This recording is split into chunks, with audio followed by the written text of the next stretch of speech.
¿Cómo era San Nicolás, de acuerdo con el punto de vista histórico, con todo lo que se ha investigado, el 25 de mayo de 1810, cuando se produjo la Revolución de Mayo? Bueno, San Nicolás era parte de la campaña de la provincia de Buenos Aires.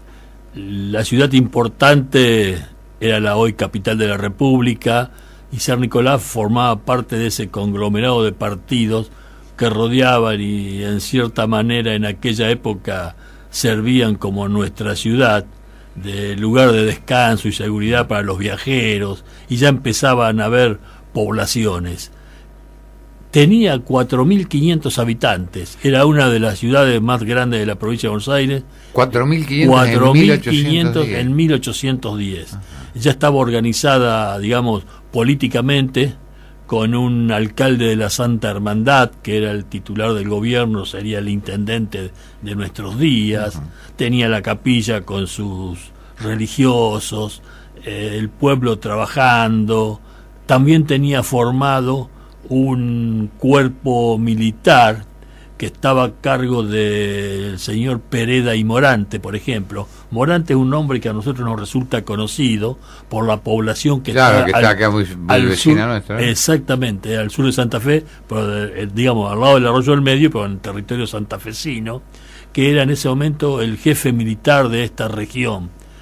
Bueno, ¿y qué tipo de organización tenía, digamos, la ciudad y las autoridades fundamentalmente? Vos acabas de nombrar... Sí, el alcalde de la Santa Hermandad, es decir, era el comisionado del gobierno, eran designados por el Cabildo de Buenos Aires, y en ese momento ellos eran los titulares del gobierno de la ciudad. ¿Qué se supone? ¿Que estaban al tanto de lo que estaba ocurriendo en Buenos Aires, de lo que se estaba gestando?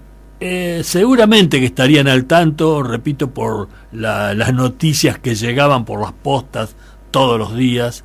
Había allá por 1748, exactamente cuando San Nicolás estaba siendo fundada, se había creado el correo en el Río de la Plata. Justamente en ese año, Basavilbaso, que fue el que instaló las líneas de correo y el famoso servicio de las postas, había una posta cada 5 kilómetros, digamos cada 5 leguas, perdón, desde Buenos Aires saliendo de la ciudad, que llegaban a 3 lugares, que era el Chile, el Alto Perú y el Paraguay. Esos caminos hasta esta zona de nuestra San Nicolás de los Arroyos era uno solo. Hoy ese camino sería la ruta número 8, por ejemplo. Ajá. La ruta número 8, que saliendo de Buenos Aires iba hacia el norte, era la que era el camino obligado para esos 3 lugares extremos, digamos, de ese camino de las postas. Santiago, vos me decís que San Nicolás era usado por la gente que hacía el trayecto fundamentalmente para descanso, era como un lugar indicado para descansar en el viaje. Exactamente. Tenemos que tener en cuenta que se había medido en algún momento la distancia, lo hizo Hernandaria ya en el 1600, que había determinado que San Nicolás estaba en el lugar medio exacto entre Buenos Aires y Santa Fe. Entonces ordenó hacer un poblado en este lugar, en donde hoy está San Nicolás, porque era... Hoy nos paramos en la autopista de Buenos Aires a Rosario y estamos en el puente del Arroyo del Medio, a 237 kilómetros de Buenos Aires y a 237 kilómetros de Santa Fe. Por eso se llama Arroyo del Medio, porque es el medio de la distancia. Ahí está, mirá. Tenemos que tener en cuenta que eso fue una medida hecha en el 1600, y eso fue lo que hizo que San Nicolás fuera la frontera en tiempos posteriores entre lo que era Buenos Aires y la Confederación Argentina, y por eso ocurrieron tantos hechos históricos, y ese punto que había determinado Hernandaria lo hizo con la finalidad precisamente de, en esos caminos de postas que estábamos hablando, de darle seguridad a los viajeros para que pudieran tener un lugar intermedio donde descansar en un viaje tan largo.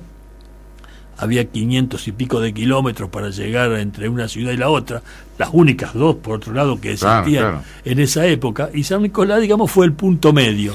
De allí, como dije, el nombre del Arroyo del Medio. Tuvo un gran protagonismo, entonces. Ahora, quería preguntarte esto, cuando llegaron las noticias, que seguramente habrán demorado, que se había concretado la denominada Revolución de Mayo, ¿hubo cambios en la estructura acá en San Nicolás en cuanto a la conducción de la ciudad? No hubo cambios de gobierno en ese momento. Repito, estaban designados por el Cabildo las autoridades, pero tenemos que tener en cuenta que ya San Nicolás venía teniendo relativa gran importancia, si tenemos en cuenta que, por ejemplo, cuando fueron las invasiones inglesas, ya aquí había llegado Sobremonte. Hay una famosa leyenda que habla del tesoro de Sobremonte. Sí. Cuando salía de Buenos Aires en 1806, llegó a San Nicolás, y acá en San Nicolás estaba esperando que llegaran del Paraguay fuerzas para que lo apoyaran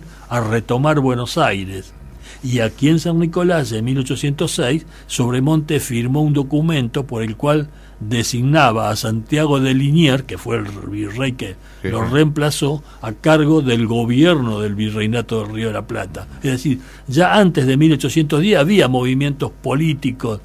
Repito, la autoridad máxima del virreinato estuvo acá en San Nicolás mientras se veía, casualmente por lo que estábamos hablando recién, del camino a Córdoba. Claro. Es decir, de Buenos Aires a Córdoba, en San Nicolás hizo la parada correspondiente para el descanso el cual estaba hecha esa ruta. Bueno, y acá se quedó esperando que también del Paraguay vinieran a apoyarlo, fuerzas militares. De hecho, no tuvo el apoyo necesario, y Liniers quedó como virrey de todo el Río de la Plata. Y eso se hizo, ese traspaso de mando se hizo acá en San Nicolás. Desde 1806 hasta 1810, repito, si en 1810 tenía 4.500 habitantes y era una de las ciudades más importantes, tiene que haber habido movimiento.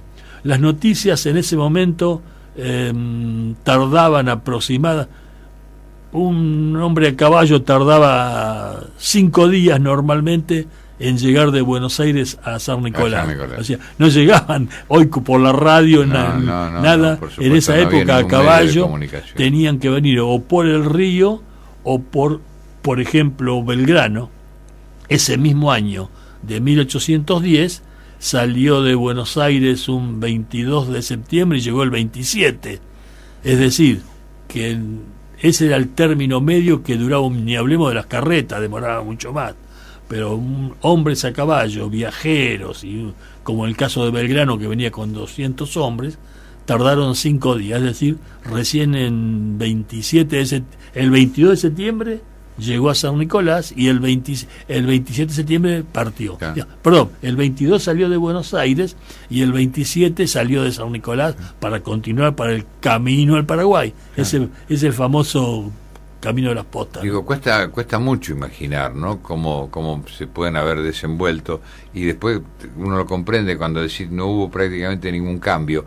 Debe haber sido todo muy muy paulatino a medida que iban llegando novedades, instrucciones y demás, de que las cosas iban a cambiar. Sí, inclusive. Y seguramente habría gran duda entre la gente que no tenían información virtualmente. Totalmente. Y tenemos el caso de la misma Buenos Aires. El Cabildo del 22 de mayo, que fue, digamos, el germen donde se empezó a formar la revolución, en la misma ciudad de Buenos Aires, el pueblo a lo mejor quería saber de qué se trataba, pero estaba viviendo en Buenos Aires alrededor del Cabildo y no tenían conocimiento de los hechos. Imagínate, 250 kilómetros más al norte. Estaban en la nada, estaban todavía no tenían, iban enterándose de los sucesos a medida que, repito, un hombre como Belgrano, con un ejército armado que iba al Paraguay, sí, por supuesto que despertaba ese tipo de una nueva actividad, un nuevo estilo de vida, pero no había un cambio radical en ese sentido.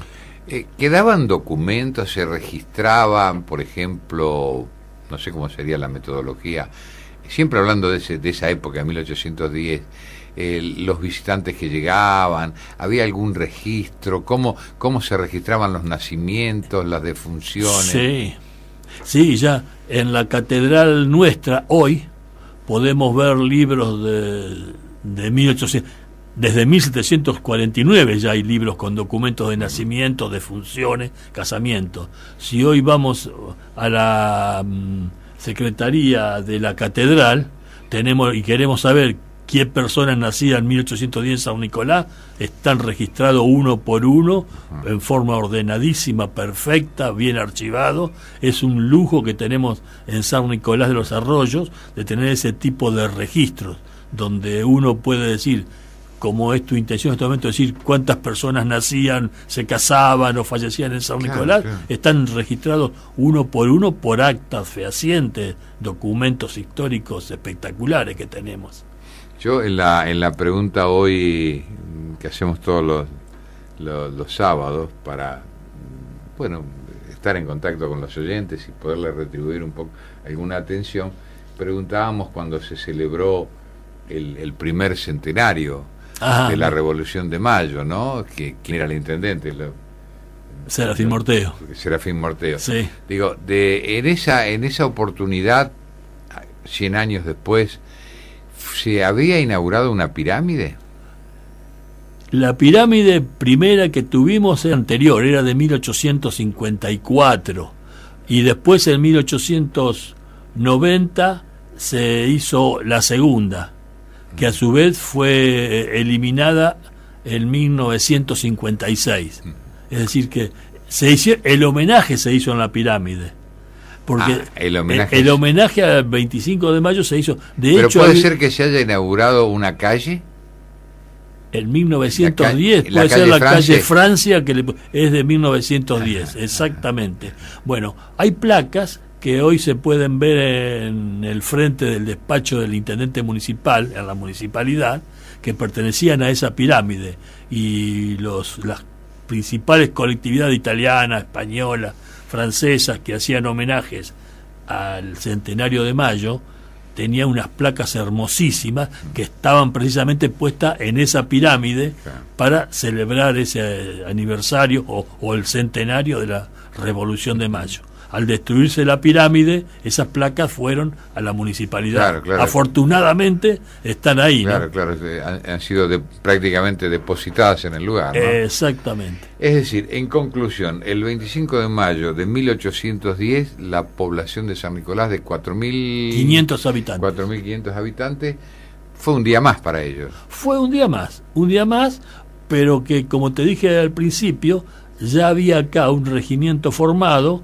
de 400, 300 y pico de personas, de hombres, que fueron entregados por San Nicolás a Belgrano en septiembre de 1800. Es decir, desde mayo a septiembre ya había preparativos de apoyo a ese movimiento revolucionario de mayo. Perfecto. Bien, Santiago, siempre uno aprende un poquito más cada vez que habla contigo, ¿no? Eso es importante.